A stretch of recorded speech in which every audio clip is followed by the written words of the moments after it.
Hi everyone!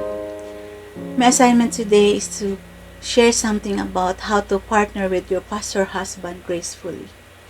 I want to first of all thank God for this opportunity and I say thank you to the AWF Women's Ministry Committee for this privilege. May the Lord bless us today. We are told behind every success of man is his woman. The pastor's wife may make or break the pastor's ministry. What a challenge! But we all took this challenge, that's why we are all here now. Gracefully means in adverb, according to Merriam-Webster's dictionary, in an actively elegant way and in a respectful and dignified way. Moving easily like the graceful ballerina effortlessly leapt across the stage. Why there is a need to be graceful? I think the answer is because we all have the reason to be ungraceful or to be bitter. Let me share some real issues pastors' wives face. 1. Having a very busy husband. Encountering mean church members. Frequently moving. Lack of support group. Less appreciation. More negative feedbacks. Hearing complaints about their husband, children. Unending financial struggle. No date night. You can name more. But still we are expected to behave, to smile, to be gentle. I heard one comment from a church member sharing about the pastor applying in the church. We love the pastor but not the wife. Sad to hear that, but it's often a reality. So, since we are now in this, then we better make it right. Let's stop the stereotyping sayings or practices. We still have the time to change and make things right. So, pastors' wives, are we ready?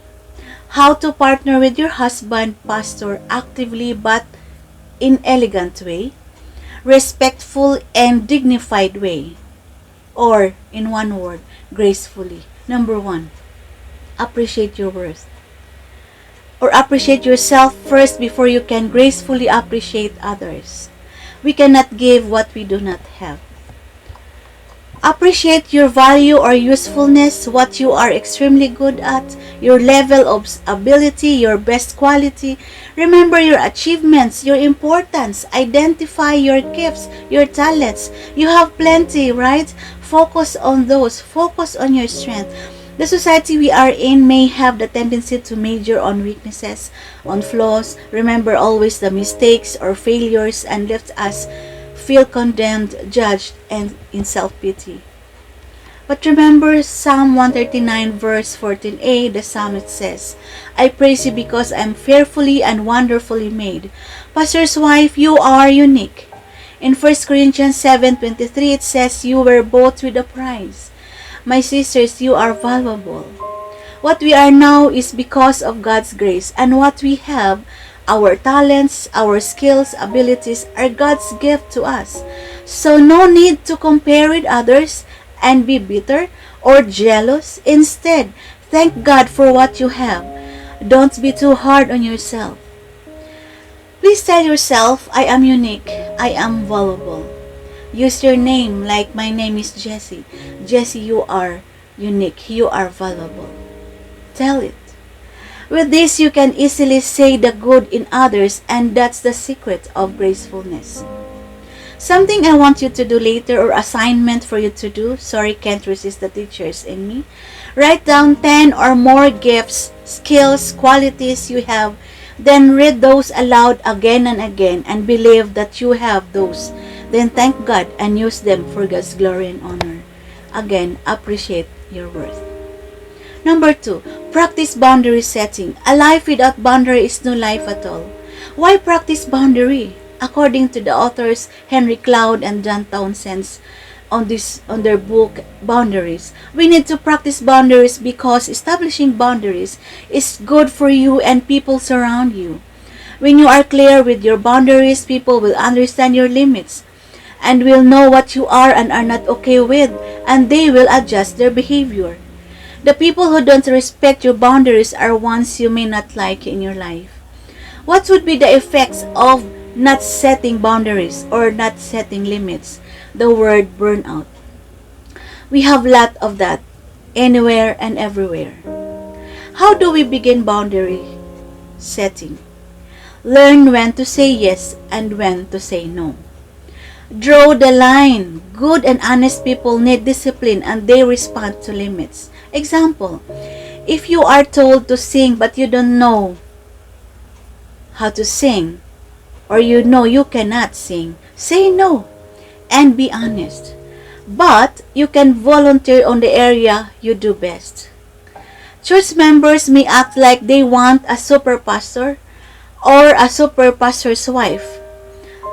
But you know what? What they really need is a pastor's family who lives authentic, prioritize and order lives. Modeling these lives is one of the best gifts we can give. Set boundary. Next is be the number one fan of your pastor husband.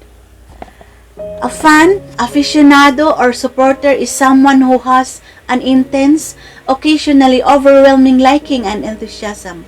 Fans are committed, dedicated, expressive, passionate, or even bold. We live in a world full of critics. You do not have to look far and find someone who will put you down. But as number one fan, two things. Love your husband. Love him to the very end. Stay in love to the end. 1 Peter 4:8, above all, love each other deeply because love covers a multitude of sins. There are 4 types of love by C.S. Lewis. Eros, the erotic, passionate love. Philia, love of friends and community. Storge, love of parents, for children or for family. Agape, unconditional love, or the love of God. Husband and wife, we all started in the eros, passionate type of love. But most often, as we grow old, we end up the storge or agape type of love. End up as brothers and sisters kind of thing, maybe because of too much familiarity. But husband and wife, take note, we should remain or maintain the eros type of love even when we age. Do you believe in that? I hope you agree. To love him is to try satisfy your husband's needs. What are the needs of your husband? Dr. Willard Harley, the author of Her Needs, provides guidance for becoming irresistible to your spouse and for loving more creatively and sensitively, thereby eliminating the problems that often lead to extramarital affairs. The following are the needs of your husband: sexual fulfillment, recreational, companionship, attractive spouse, domestic support, admiration. This means we need to find out what encourages your husband or what builds him up. It may be the twinkling of your eye, the nod of approval, the gentle smile that sends the message, I am proud of you. You can say the words, I love you, in many ways that only you and your husband understand. This is the job only you, the pastor's wife, can do in the way God desires. And your spouse desperately needs you to do it. Love him and satisfy him. He will love you more. Promise. Pray for your husband. This is the last. Cover your husband in prayer. Pray for his mind. Pray for his health. Pray for his heart. Pray for his mind that the Spirit of the Lord will manifest and just take full control of his mind. Pray for his health, for good health, for protection, for deliverance. Pray for his heart. In Proverbs 4:23 it says, keep your heart with all vigilance, for from it flow the springs of life. I know and I am aware that my husband is not perfect, but I have the desire for my husband to be the best for God and in his ministry. So I developed the style of praying for him anytime, anywhere. In the morning when he goes out either to office or to travel, we pray together, but after he left, I will go to our room and pray for him.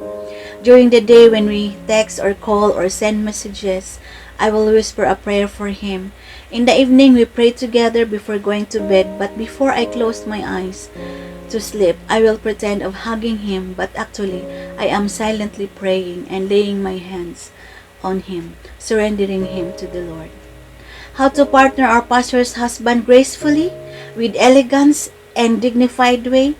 Appreciate or love yourself first, so you can easily love and appreciate others. Practice boundary setting. Do not be afraid to say no, but excel on where you do best. And the last, be his number one fan. Love him, be loyal to him, support him, and pray for him. May God bless us all. Thank you very much.